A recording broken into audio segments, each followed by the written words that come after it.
All right. Hello, everybody. I'm Rosalind Brown of Your Wealth Guidance, where we help Black women create their financial independence roadmap and identify the tools for success so you can live your life on your own terms. And today I'm super excited for our speaker for a number of different reasons. One, I know so many people are working from home or want to work from home or caught in the return to work chaos. And so you're looking at what options that you can do in order to live a better life.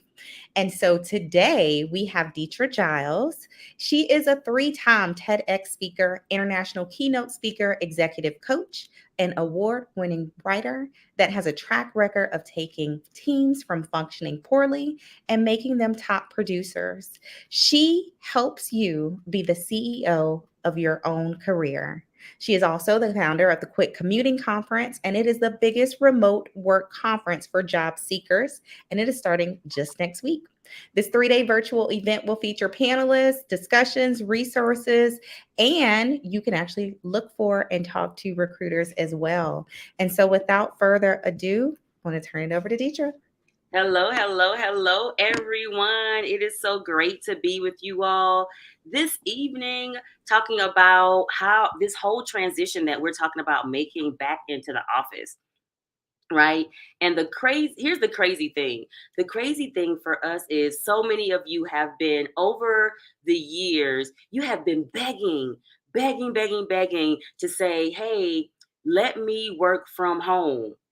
And then all of a sudden, this pandemic happened, right? And none of us wanted, now let's be clear, none of us wanted the pandemic. But we saw it as an opportunity to prove ourselves because all we ever really wanted was a chance to say, listen, let me show you that I can be effective working from home. And then it happened. And you have demonstrated your efficacy working from home. You've been efficient. You've been on time. You've been more productive than you've ever been. And then all of a sudden, we have these bosses rolling up talking about, let's come back into the office. And Roz, they're presenting it like it's a good thing. Like, ooh, welcome back into the office. And they're planning these barbecues and cookouts and lunches and trying to make it seem all fancy smancy to come back into the office. And the reality is, we've all heard the phrase, they're putting lipstick on a pig. They're trying to convince you that you want something that you don't want. What you want to do is work from home. What you want to do is work remotely. And here's the reality. Many of you have adjusted your lives based on being able to work remotely. And we're here, Roz is the queen of get your financial life together. You have made financial gains simply by working remotely for the past couple of years. You don't believe me? Go outside your house, go to the nearest gas station, and tell me how much a gallon of gas is. And that commute, I live in Atlanta, and I know we're all over the world, but I live in Atlanta, Georgia, and the average commute is 45 minutes one way. The average commute is 45 minutes one way. We're talking about literally being in traffic close to 10 hours a week. 10 hours a week, that's over 500 hours a year just sitting in traffic. Y'all, that's a part-time job. You have a part-time job sitting in traffic that you're not being paid for, that you're spending money on. And with gas upwards of $5 a gallon, the average car taking about $55 plus in gas, you've made financial gains by being able to work remotely. And that's not even begin to talk about those of us who are parents, especially if we're single parents and we're having to concern ourselves with childcare, after school care, because you're not getting off work in time to pick your child up from school. You have to pay for daycare, school, and after school care. Y'all, there is a financial burden that comes with going into the office. And me and Libria, the co-founder of Quit Commuting Conference, we know that burden. Libria is a single parent, and I was one of those people that had that hour-long commute every day into the office. And we know that this is the reality for people. It's real. And so what we wanted to do was create this opportunity for people to find out about how do we stop this massive commute to work every day, because it is massive. And it wasn't just about working from home. Some of you are single with no children. You don't mind a ride, but you're like, listen, I don't need to be in the office because I need to be at the beach. I don't need to be in the office because I need to take a trip somewhere. I don't need to be in the office because I want to see the world. I can do my work while seeing the entire world. Why do I need to be in the office looking at people who, frankly, are not that cute to look at? The cutest thing in the office is me. And I see me all the time. I don't need to go to the office to see me. Right? So, why? And here's what's happening, you all, the world is opening up. And what we found was that so many people, one, didn't know what was available to them. They thought remote work had to be IT or someone in the technical field. And we said, no, I'm in HR. I work remotely. Libby is a project manager. She works remotely. We have people who do admin, who do tech stuff, who are in the medical profession, who are psychologists and psychiatrists, who all do remote work. And then we also said, hey, we're not here for the bait and switch. How about you understand that there are companies who are what they call remote first companies? That means that these companies, their first order of operation is remote work. And then occasionally there are some people who may have to come into the office, but there are companies out there. I'll give you one example. Belay Solutions is a company. They are one of the number one companies for admin assistants. They are a remote only workplace. Only. So their C-suite all the way down to their entry level receptionists all work from home. And so there are companies out there who are doing this that are giving you the bait and switch, talking about coming back into the office. But you need to understand what those are. And so that's why we put together the Quit Commuting Conference. And so we hope you will attend. Go to quitcommuting.com. That's all I'm going to say about that, because this is not about me selling the conference. This is about me talking to you about how to make this transition. So for those of you who are saying, Dethra, I'm in a bad spot right now, because the reality is I need my job. They're talking about going back into the office, but I am not prepared or equipped to head back. What should I be doing to find remote work? One, I'm going to tell you, attend the Quit Commuting Conference. That's number one. You need to attend the Quit Commuting Conference, because we will have recruiters there like Netflix, Indeed, Guidewire, all that. But number two, I want to tell you, start looking. When you're doing your job search, because let's be clear, it's probably time for you to find another job. And that can be scary, but it's okay. Here's the reality: you have done scary things before. This will not be your first scary move. This will not be the first time you're uncomfortable. This will not be the first time that you have to flex your muscle of change. So, one, start doing your research on other opportunities. When you're looking for those opportunities, look for things like I just said, remote first and remote work. And one of the things you want to look out for are those things that say temporarily. What temporarily means is it looks good right now, but as soon as we can, we're going back to the office. So try to avoid things like that. And there may be some questions you want to ask in your interview. If you're feeling like, Dethra, you know what? I'm not sure if this is a bait and switch. When they say, do you have any questions for us? Here's what you say. I recognize this job is posted as a remote work position.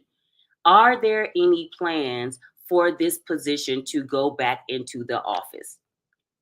It is okay for you to say that. Here's the deal: when you're interviewing them just as much as they are interviewing you. Number three, start scouring your network. This is a great time for you to look and see, who do you know, where they're located, and what is their office doing. Many people will tell you, oh no, my company's not going back in. Others will tell you, honey, don't apply over here. They have rolled out their back to the office plan. And so do those things. One, attend the Quit Commuting Conference so you can come where people are actually recruiting for remote positions. Companies like Netflix, Guidewire, Indeed, who's a title sponsor, will be there. Two, start searching, but in your search, look for things like remote first company, remote work. And if you're not sure, when you are in the interview, ask the questions. And number three, start tapping into your network. Find out, hey, what are they doing at your organization? What are they doing over there? And if they're doing remote work, can you put my name in? Can you refer me? Is there someone I should talk to get the opportunity where you are? But whatever you do, don't reconcile yourself to going back into the office because you don't have to. Now, here's number four. I want to talk about the other jobs first. Number four, and I know Roz has talked about this a lot because I listen to everybody, and I mean everybody, needs to have a side hustle. Y'all, the stuff that Roz is teaching us is so valuable because when you are backed into the corner, the question is, are you able to make life decisions or do you have to make money decisions? And having your finances in order is the difference between you doing something you know you shouldn't have to do versus sitting this one out and taking your losses. When you know your kids are depending on you working from home, your life is depending on you working from home, your lifestyle is dependent on you working from home, but you know you haven't done financially well enough, saved enough, put enough money aside to say, you know what, if I have to go back in, I'm just not coming back. It's a game changer. And so number five, and all this outside of the side hustle, number four, number five is y'all please take everything that Roz is teaching you to heart.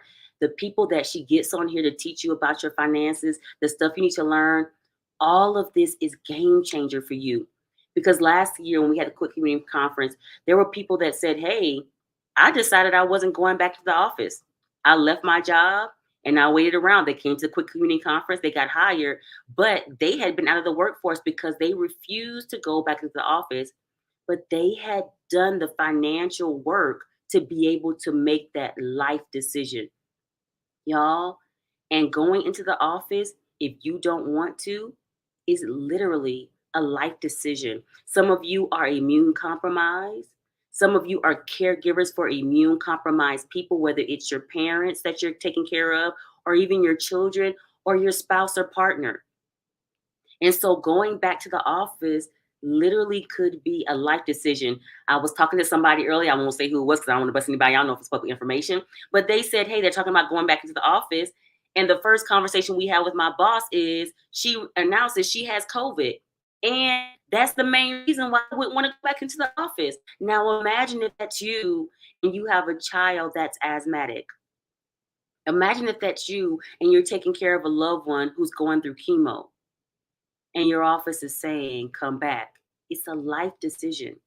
And that was one of the biggest reasons why we wanted to pull together the Quit Commuting Conference because we wanted to let the world know they had options. Both Libria and I got tired of people coming to us and saying, "Ah, I wish I could find a remote work job. It will make my life so much easier."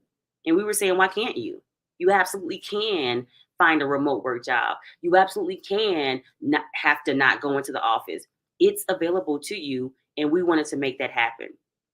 And so I've talked enough. I know Roz has some questions for me. So I will turn it back over to Roz to ask me questions, but I just had to get that out. So thank you all for indulging me as I step down off of my soapbox. And Idara, I hope I'm saying your name right. She says, save me from Atlanta traffic. Girl, I'll never want to leave the house between like 7 and 10 in Atlanta again in my life. Ever. Ever. And so, yes, I 100% understand that. Now, one of the bigger things people are saying, well, I don't have the type of job that I can work from home.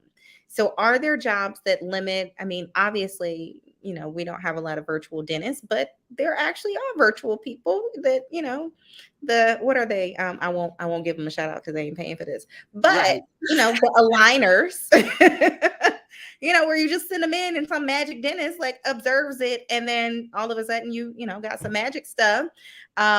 So yes, 100%, like whatever job it is, it can be virtual. Are there limitations for people when they're looking for remote work, if they need to make a pivot or maybe a specialty?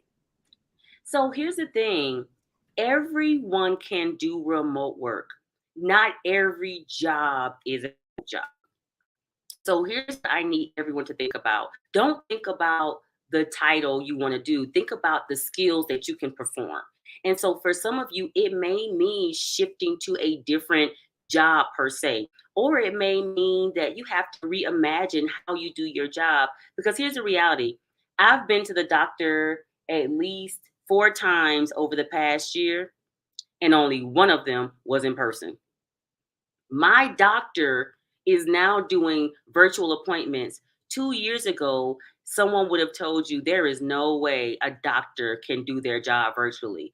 Well, not only are they doing it, they are charging me for it. So clearly, it can be done. Dentists, yes. Now, can you go get a dental cleaning virtually? No. But little things, accidents happen every day, and there are some dentists that don't do cleaning. All they do are virtual appointments. And for those of you who think, well, my job can't be done virtually, cool. Well, what skills do you have? And now let's find a job with that skill set, and it might be time for you to change professions if you prefer to work remotely. But here's the flip side of it, some of you who are asking the question have been working remotely for the past 2 years. Don't let people convince you of something that you know to be true. Don't let them tell you it can't be done. You've been doing it for 2 years. You know your job can be done remotely. So, yes, there are very few, very, very few jobs that cannot be done remotely, but everyone has a skill set to do a remote job. I think that's big because people try and tell you, oh, we need to come back to what is the word collaborate. And I'm like, but we talking right now. We We collaborate. collaborating about coming back into the office. Like, are we not collaborating about this issue? So that's one thing. And you talked about the job posting, and I know a lot of people are like, okay, I'm looking for jobs, and there are differences in, you can work from home today, and then 2 weeks after you start, they're gonna be like, come on in.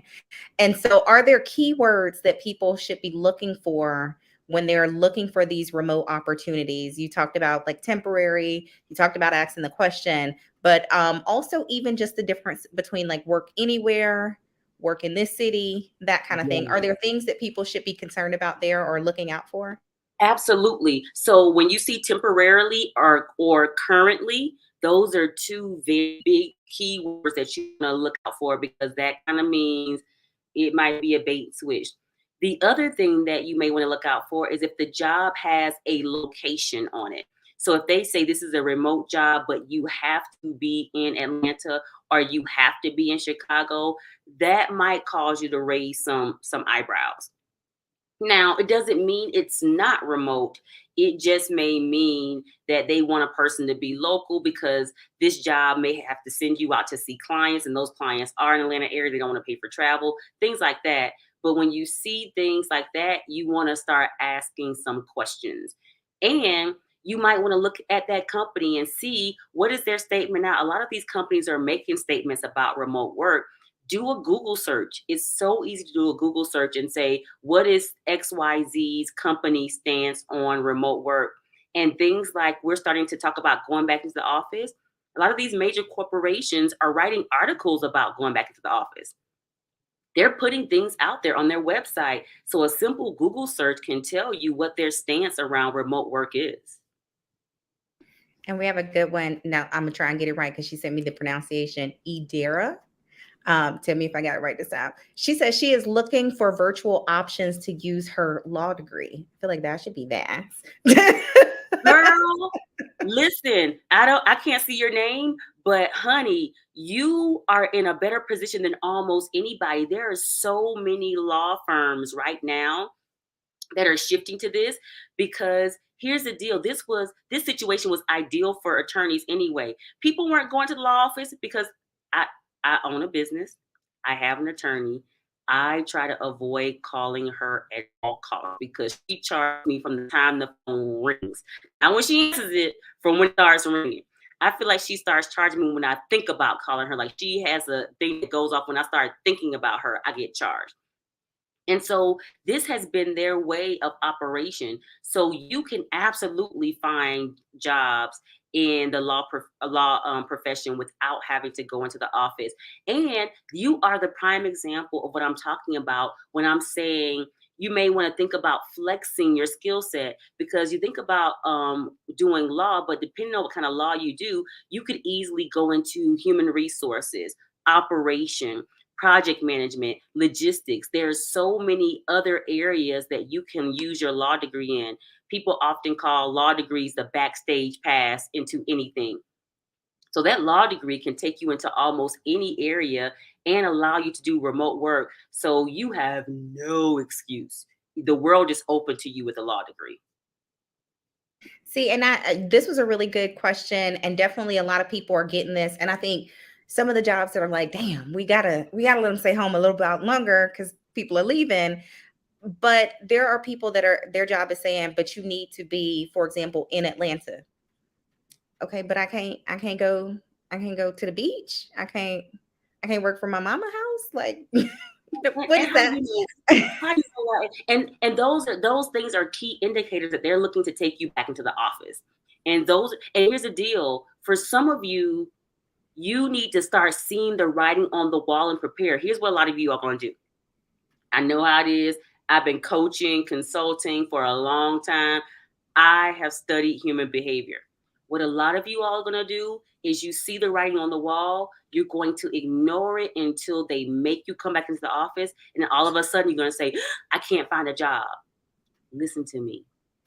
If you see the writing on the wall, start looking now. You probably should have been looking 6 months ago because the writing was there then. The only reason you're not in the office right now is because another strand of COVID came out, because they were planning to bring you back in September. Something happened, they moved it to January. Something happened, they moved it to May.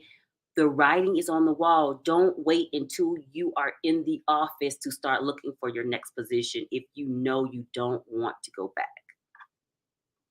Now, that's key. Now, somebody brought up something, and I have definitely heard this. I've definitely seen this about newbies who are transitioning to supervisor roles. They'll need to start to come back. So it's almost that like, okay, we can't use the stick. We're going to try and use this carrot of if you want to progress in your career, then you're going to need to come back. How do people kind of combat that? Because they may say, goodness, I was hoping to move up the line or get this promotion, and all of a sudden my choice is I have to come back in order to get this promotion.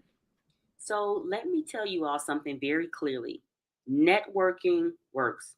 What also happened when we went home and away from the office is people forgot that office politics still existed. They thought because we were out of the office that office politics also left too. And they never did, they never have, they never will.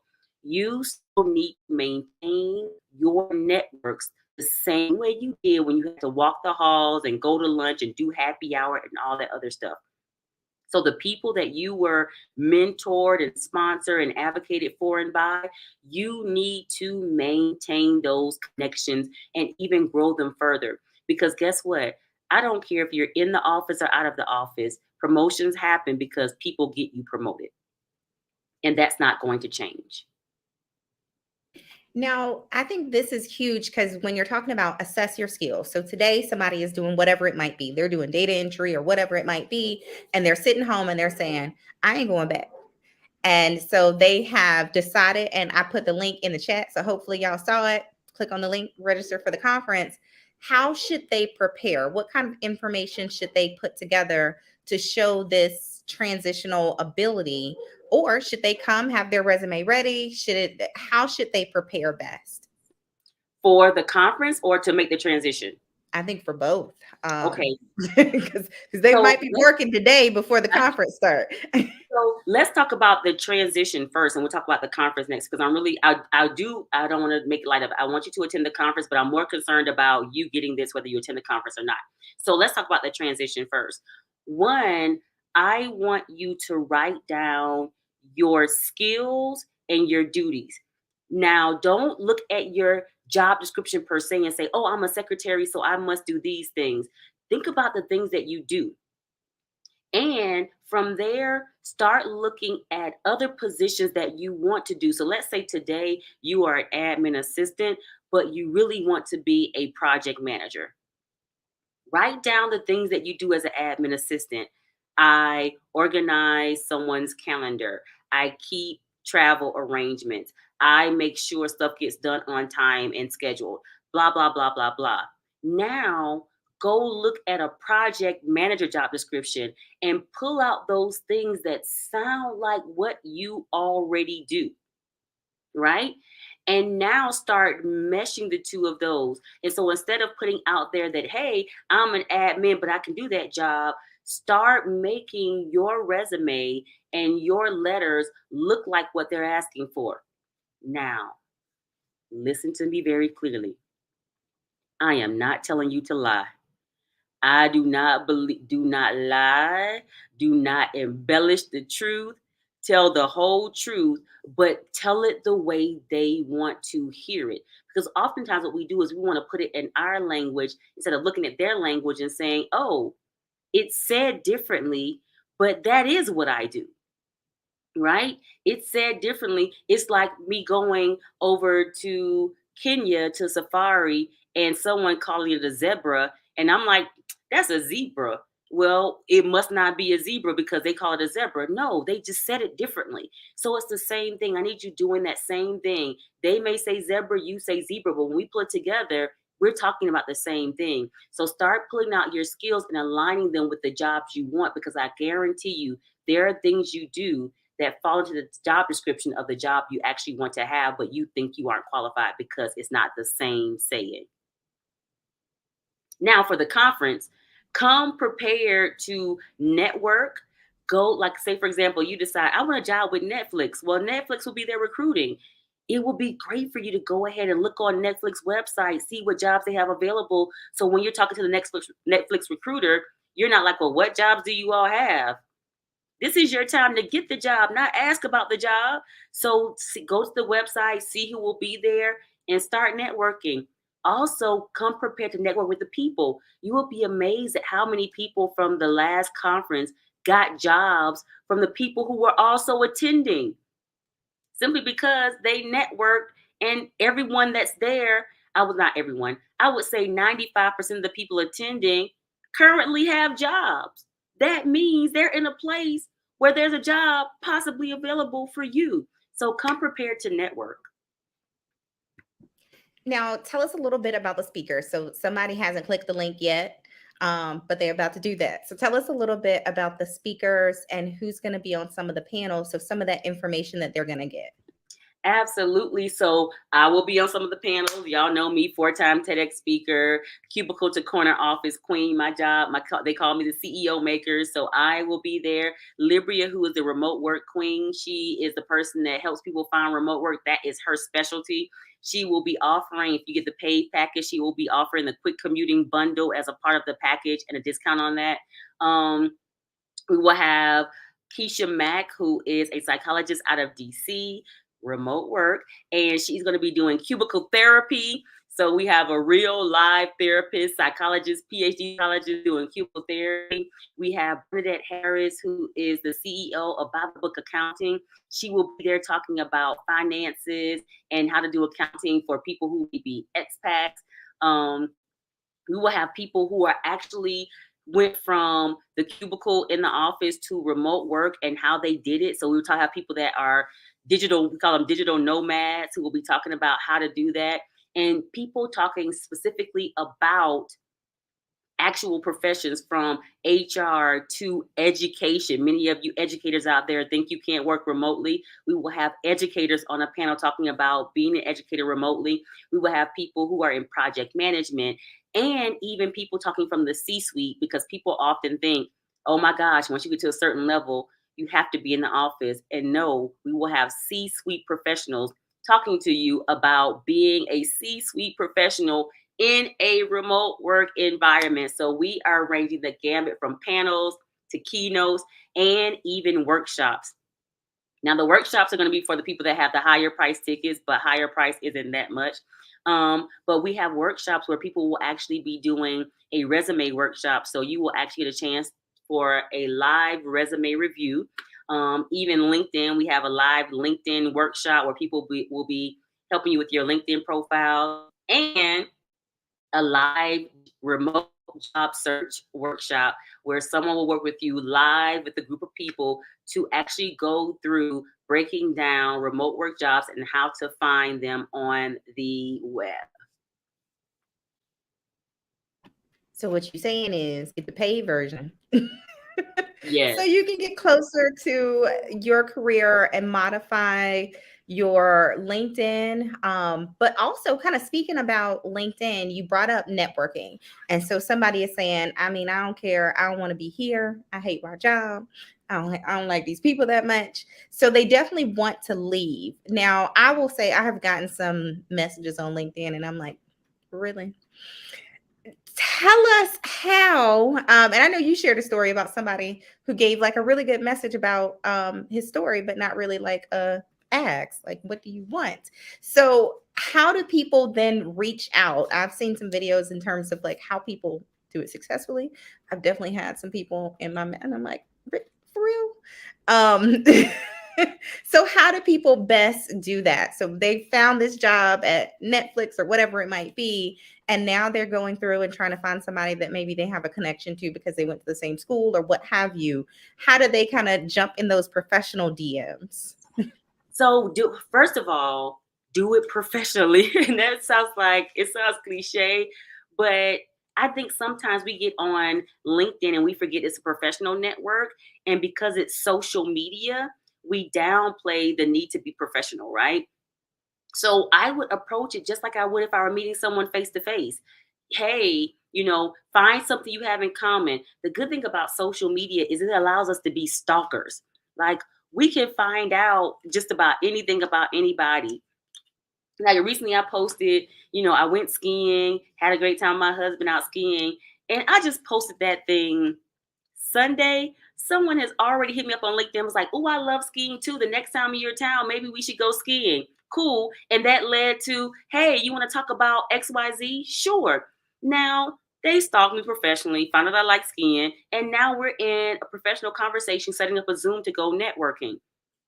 So find out what they like. Old school philosophy used to be send somebody an article. Y'all, don't send me an article. I am not reading. Either I am not going to read that article or I've already read it. Now, what you can do is if you from your professional stalking, you find out I've had a problem, you may say, hey, heard you had an issue with your tendon, and I saw this article in XYZ that talked about cures for your tendon issue. It said, take a quote from it. Now, if you want to link to it, here's a link to the article. Now, that's an article you can send me. But people will used to send articles like, oh, I hear you're a recruiter. Here's an article about recruiting. That didn't help me at all. So when you're thinking about networking, and especially in this social media world, think about, how can I be of value to my network? For example, some of you all are probably in my network, my LinkedIn network. You have gotten an email from me and a message from me in LinkedIn that said, hey, you're a part of my network. I sent one message. If you didn't respond to that first message, I'm sending a follow-up message saying, hey, I didn't hear from you. Do you still want to be in my network? If not, I don't want to harass you. And some people said, oh my gosh, how rude, take me off. Cool, you're not my tribe. Other people have said, what a great idea. So sorry I haven't been responding. I definitely want to be a part of your network, right? And it's because I want to make sure I'm still being of value to them. And so when you're thinking about this networking and social media, make sure that you're being of value. And that's the best way to network professionally on LinkedIn. And so we got a couple good questions. Someone asked specifically about the conference. Trish wants to know, can you confirm general admission conference ticket allows full participation in the job fair? It went a little bit blurry. I think it's my internet. What'd you say, Roz? She wants to know, is the general admission ticket going to also allow participation in the job fair? Yes. So the general admission will allow participation in the job fair, all that stuff. You just won't be able to get the workshops or the quick commuting bundle. So see if you want some help too. Because another question is there a way to submit resumes in advance? And then will the recruiters also conduct interviews on that day during the conference? Some recruiters will and some won't. So it will depend on what the job match is. Now, for the higher paid tickets, there will be a job matching that's not for general. So at the higher level, we will be job matching you with the recruiters and the jobs they have available for their companies. And so in those instances, you will be able to submit your resume ahead of time. In the general submit admission, you will not be submitting your resumes ahead of time. Now, the flip side of that is now that I want you to be at the conference. What you can do though is if you do what I said earlier and you go and research some of the companies that will be there recruiting, you've already submitted your resume. It's different to go in there and say, hey, I already applied. Let's talk about than to get in there on site and say, hey, I want to apply. So that's one way to make that happen as well. I think that's a good tip because to be able to say I'm already in the queue definitely makes a big difference. So I think those are kind of the small things that can really set you apart. So opposed to the person who shows up and says, "Tell me what you got," and say, Right. "I've already looked. I want to talk to you more. Have you seen my resume yet?" Right. Those kind of things. So I think those are a big thing. I don't know if we mentioned the date. So the date of the conference, April the 21st through the 23rd. And so, Dethra, you talked a little bit about the different levels. And so, someone who is registered for general admission, can they go from general admission to the paid tickets? Because they may say, you know what, general admission is cool, but now I want to pay for X, Y, and Z. So maybe you want to kick it up a notch. So here's the thing. Once you buy it, it's bought. There and because of the system that we use, there is no way for us to allow you to upgrade. So I will think very strongly about which ticket I get, read through what the offerings are. I will say last time we did the conference, we did a survey and 85 plus, I want to say 88, but I don't want to quote it wrong. But over 80% of the people that got the general admission said they wish they'd gotten the higher price ticket. And 90 plus percent of the people that got the higher price ticket said that they were glad that they got the ticket. So I will tell you, especially when it comes to the workshops, and also the thing about the higher price tickets is you get the replays. And so it's, let's say, for example, you have to pick between a session and you're like, I really want to go to both of these sessions. I can't go. Well, it's cool because you get the replay of all of the sessions. But with the general admission, you do not get the replays. And just in case you're wondering, because somebody probably sitting there like, wait a minute, how much is this? So the most expensive, the most or the highest price option that gives you access to everything, that gives you the one-on-one recruiter access, the invitation to the live job search, the resume scans for open positions, the invitation to the recruiter meet and greet and all those kind of things, is only $150. Oh, yeah. And so, one, we already talked about help with your LinkedIn, help with your resume. If you've ever paid somebody to help you with your resume, if they were any decent, they were more than $150. So just that is going to be a great enough value that you can. And once you get matched and you get the stress off of, we don't have to ever worry about coming back to work. You can say that on just a tank of gas with the way gas prices are. Exactly. I'm like, especially y'all driving these SUVs, your gas is 150. Easily. Now, what if someone is saying, okay, I want to be able to pick up and go? So I know someone talked about she wanted to be in the Caribbean. So, how likely is it to find an opportunity that'll allow you to hop down to the Caribbean, to allow you to go to this and that country and work for prolonged periods of time? Are there things or limitations that people should be aware of there? Absolutely. And here's the thing, that's why you often hear me say remote work versus working from home, because I want you to be able to be location independent. And for me, that means you can do your work anywhere in the world. So when people say I want to work from home, I say really, because I want to be able to go. My father's from Jamaica. I want to be able to go to Jamaica and see folks and still be able to work. I love to travel, like Roz. I love to travel, and I have a few trips coming up. When I go on those trips, I will be working. And so we want you to look for jobs that are remote work, not just work from home, right? And that's again why when you're looking for the jobs I mentioned, one of the key things to look for is when the job has a location attached to it. Why do you need me to be in Atlanta if I'm going to be working remotely? That kind of says, no, you're going to be working from home, not necessarily working remotely. So you want to look for remote work positions. But yes, when you're doing things like that, many companies have concerns about security when you're traveling abroad. And that's one of the biggest concerns that organizations have, especially when you start throwing out, hey, I'm going to go work out of Thailand for a month. I'm going to go work in Zimbabwe for a month. They're like, wait a minute, what is our information secured? Because that's a huge issue with cybersecurity and things like that. And so, some of the things you want to do when you're having these conversations with your employer, especially if you're pitching, and at the conference, we'll talk about how to pitch remote work for some of you who want to pitch remote work. We'll talk about how to pitch it. And one of the things you want to talk about is making them feel safe that their information and their data will be secure. So you want to do research on VPNs and things like that to make sure that you can safely control their information while you're away. And that's going to be the biggest concern that organizations have is about information security. And they're gonna tell you whatever. They're gonna try and make it 10 other companies doing it, and all of a sudden they're gonna be like, but Yeah. our information is different. But here's the got you. I'm not telling y'all to be trying to get over on nobody. I'm not. I'm not. I'm just saying if you get the right VPN, they don't know where you working from. And there's one that starts with an S. I mean, y'all Yeah, exactly. But they ain't use the paying for no Google. sponsorship. Use the Google. I mean, if they want me to mention their name, my email is I from know, them. right? But yeah, I have a VPN, and one person said one time, I thought you were in, what was I supposed to be in Colombia? Where was I supposed? Anyway, I thought you were in Colombia, and I was like, I am. He's like, but it's showing that you're coming from Atlanta. I got the right VPN. That's all. Get out my business. See, because I'm at my mama's house today. Y'all probably like it look different. I'm at my mama's house.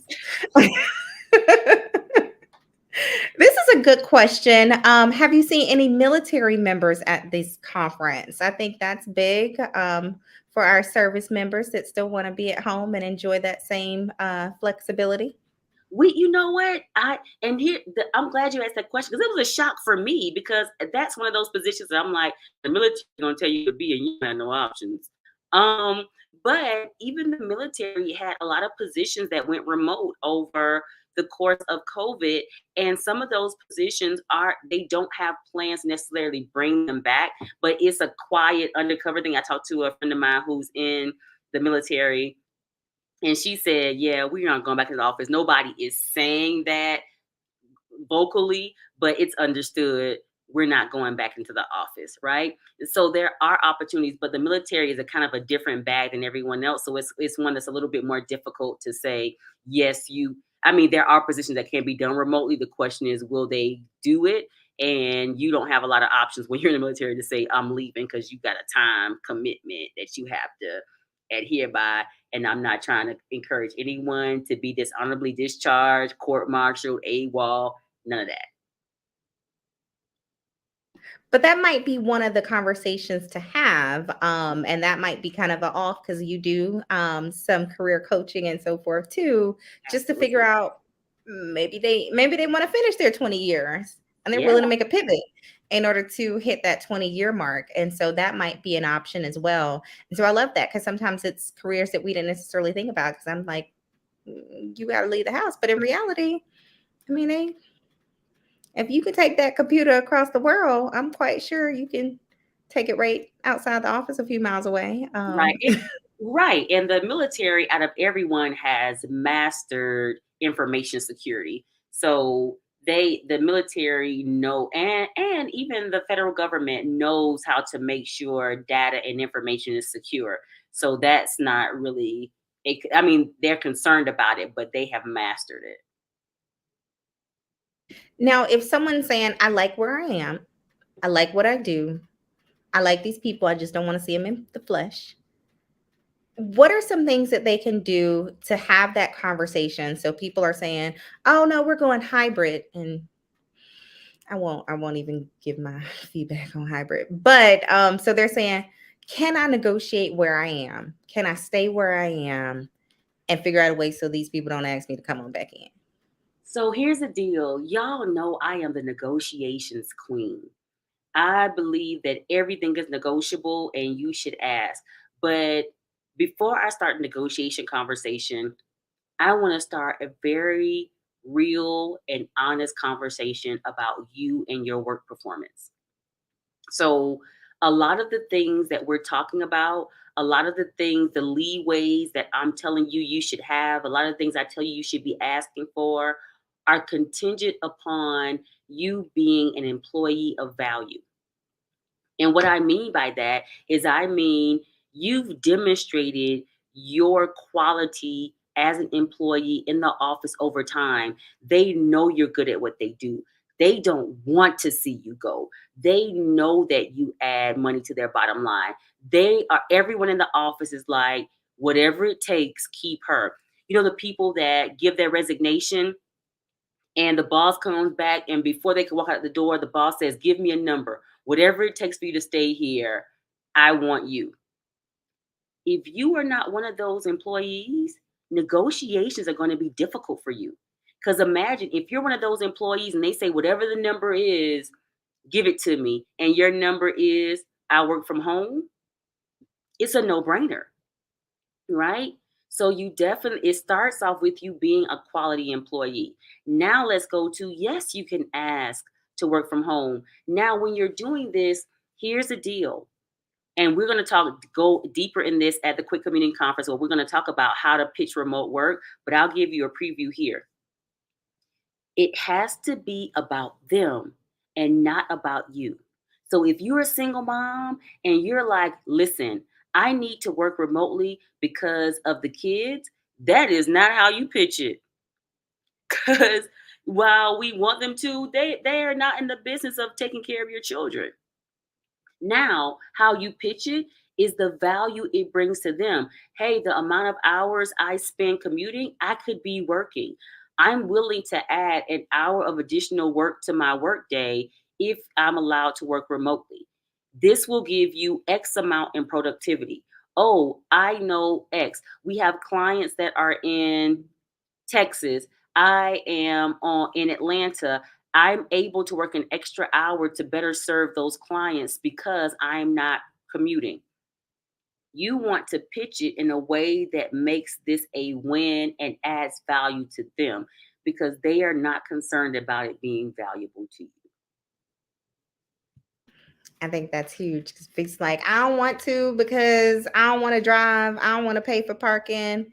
I went into the office one day, and when I tell you, between parking and I needed to buy my own coffee instead of drinking the coffee I got at home, and buy lunch, I was out of like $50. I was like, I was only here for a few hours. So I completely understand, you want to start with, I don't want to pay the $300 a month for the parking garage. I don't want to.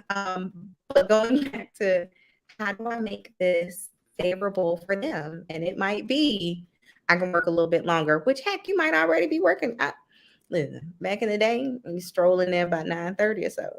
And now it's a lot earlier. So, A lot. now, too, when we're thinking about some of the interviews, are the interviews and so forth any different when you're trying to make sure that the working arrangement is going to be what you're looking for? Are there things that you want to ask, or things that you should be waiting for them to say or uncover? So at the quick community, because they done bought the $60 to $150 one, and they're going to be in these job fairs. One, I'm assuming you probably want to get dressed that day. Maybe. But what are some other things to prepare for the interview phase? So, one, don't show up in your bonnet. Um, all my thing is always be prepared. And if you follow me, you know I'm a fashion girl. I I don't believe there is a such thing as being overdressed. People, you know how we go out, someone say, what's the attire? I don't want to be overdressed. I'm like, sugar, you could show up to a picnic in a sequin gown and you will not be overdressed. I do not believe in being overdressed, but I do believe in always being ready. And so know that you, at every point in this conference, you will be making an impression on someone, whether it's the recruiters who came there to recruit, or if it's someone who didn't come there to recruit but sees you and has an opportunity at their organization that you could fill, right? And so come prepared to interview, come prepared to make an impression, come as if you were going to a regular conference. Now, here's the gotcha. I'm that person on Zoom that's dressed head to toe and even have on heels sometimes because I like y'all. I like getting dressed. I really, really do. Accessories, everything. I love getting dressed. But if that's not you, wear your cute top. Get up here looking good. All you gotta do is you can have you a little doily on. Nobody would even know from the shoulders up. But come looking like you are at a conference and you expect the people to look at you because you never know when an opportunity could present itself. So always be ready. Now, one question, and I know sometimes people think this, and it's been in the news, and I think this is one of the worries people have when they're looking for remote work. Should they settle for a lower salary in exchange for this? I don't even want to say this benefit, but really this flexibility. So I shook my head no instantaneously, but it's a combination of answers. It's not as easy as yes or no. It really is dependent. So for example, if you're working for some major corporation, your salary should not be decreased just because you're working remotely. However, there may be smaller organizations that don't have the salary to pay you. And one of the benefits they offer is that this is a remote job. And so, like, I'll give myself an example. Execuprep is not a large company. We hire people, and the pandemic did kind of mess us up because that was a huge benefit. Like, you come work here, we're a remote first company. Everyone that works at Execuprep is remote, and we have unlimited PTO. So that was a big thing. But then the pandemic hit, and everybody was doing it. So it was like, that ain't that great of a benefit. So it's things like that. There are organizations where that truly is the benefit they give you. So if you come work for my company, you can have unlimited PTO, and it's always remote work, right? So in those instances, it may be a little less, but it's not because we pay less just because it's remote work. It's just because we are a smaller company. We can't pay what Coca-Cola can pay, right? But if a company is saying, oh, you work here, and if you want to go remote, we're willing to let you go remote, but you'll reduce your pay. Absolutely not. I think that's a big thing because we keep saying or we keep hearing in the news people that are like, oh no, my pay is going to be cut or it's going to be different versus where you are. But I think that's part of the conversation. So I guess once, and you mentioned remote first, how do we delineate remote first versus remote? Because remote might mean you're an exception and Mhm. sometimes that's good or bad. Because I definitely hear the complaints where people are like, how do you get to be um so how do we know that a company is truly remote first? So when you think about remote first, what you're really thinking about is a company that is a remote work company. Like they have more people working remotely than they have people working in their office. Their ideal is that most of our people are not in the office. So when they're hiring with the idea that there's a 90% likelihood that you are going to be remote. And so that's what you think about. For example, my company is not just remote first, it's remote only. Like we gave up our office space a long time ago, especially when my employee was like, we don't go there and neither do you. So why are we paying for it? Right. So when you're thinking about that, think about how do the majority of the people in this company work? If you can say the majority of people in this company work remotely, then they're probably a remote first company versus having remote positions. So we have a lot of companies that have remote positions. Those positions work remotely, and it may be for a variety of reasons. So, and this is something else you have to look out for too when you're looking for positions. They may say the position works remotely, meaning you don't come into the office, but you're consistently on site with a client, right? And so your thing is, I don't want to be tied down to a location. Well, you kind of are. You're not tied down to a home office, but you're tied down to a client office, or always out seeing clients. But if you think about the company, you say, you know what? The majority, they have some remote positions, but the majority of people in this company go into an office.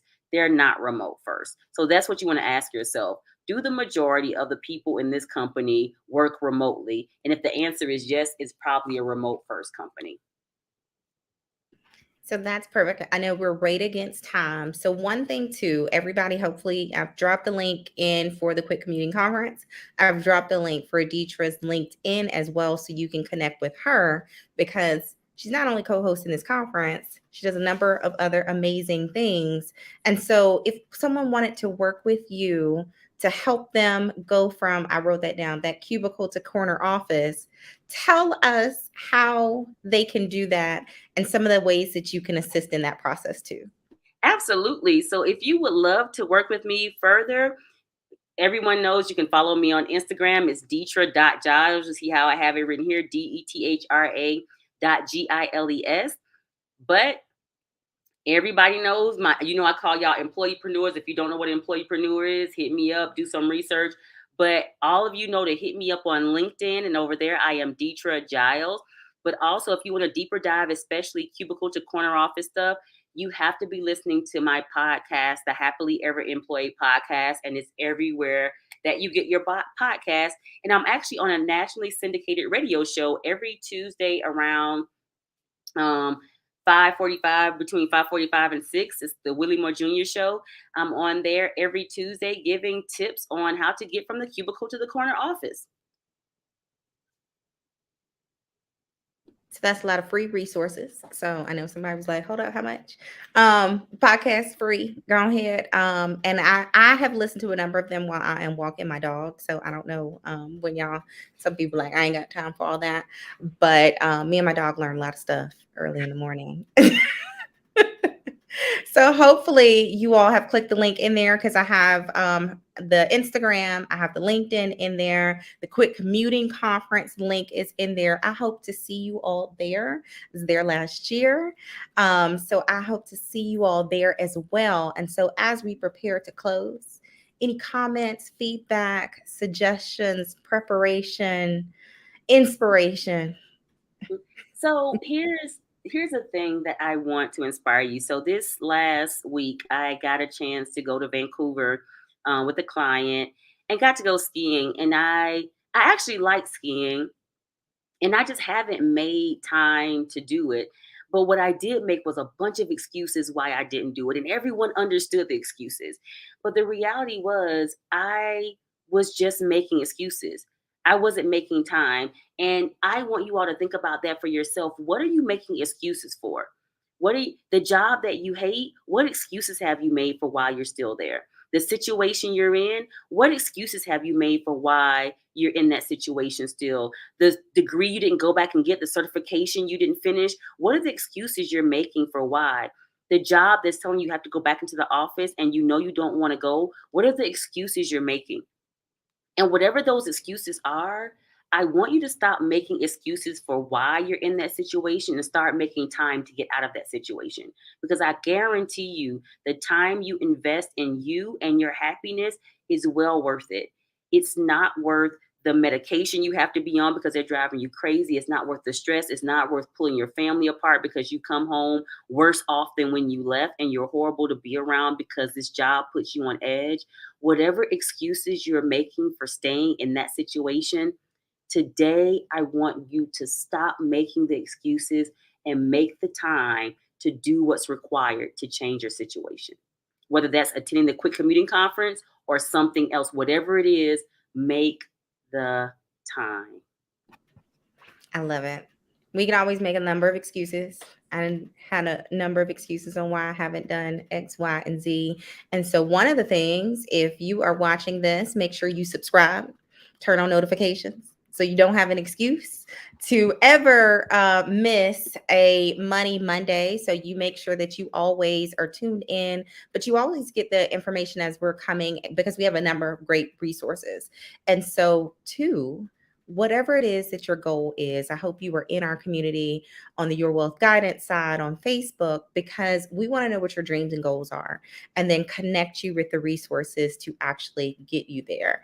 Because as nice as it seems to say, I am going to X, it is hard to always stay motivated. So sometimes you just need a partner in that mission.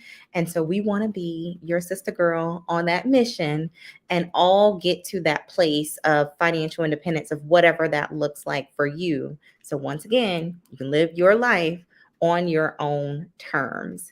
And so I want to thank you, Dethra. Love you to death. And so I can't wait to see you all at the Quit Commuting Conference. But before that, we're going to have another Money Monday next Monday. So be sure to join us here for another great Money Monday. And so until then, have a great night.